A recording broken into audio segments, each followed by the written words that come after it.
Merhaba arkadaşlar. Tam da ben başlatmışım. Çekiyor sanıyorum. Çekmiyormuş. Öyle bir kasıt şu arkadaşlar. Telefondan çekmiyorum. Tabletten mi çekiyorum?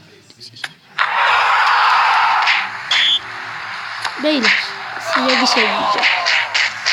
Ben şu an annemin telefonda oynuyorum. Ama diyormuşum falan dermişim. Evet. Didi.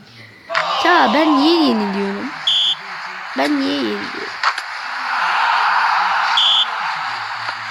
Sadece üstten vuruş, yüzüne vuruşsun. No, alttan vuruş.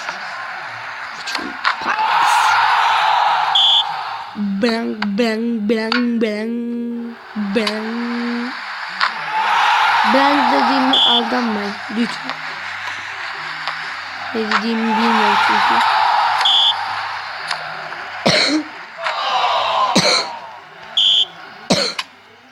Yüzlerini öksürdüğü için.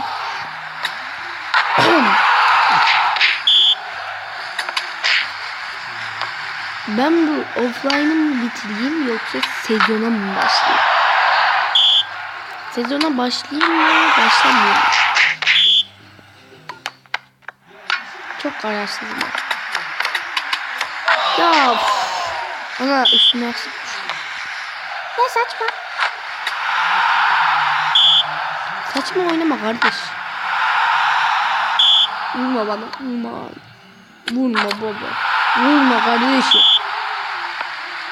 Bıçım baçım. Ben kaleye koydum mu gidiyor ya. Takıyorum golleri ya. Görüyor musun? Görüyor musun? Hey, ekran başındaki. Sen o.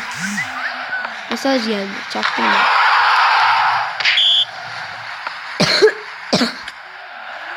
Gol atmayacağım. Aha 20'ye 5.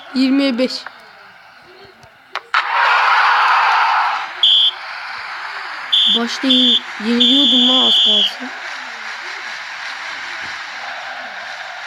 Evet bayağı bir bekletiyor burada bizi ya. 6 bir dakika. 1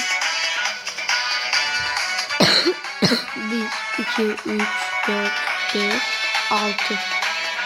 Bunu saymıyorum. 5 tane kaldı. Oha yapıyor lan. Bir daha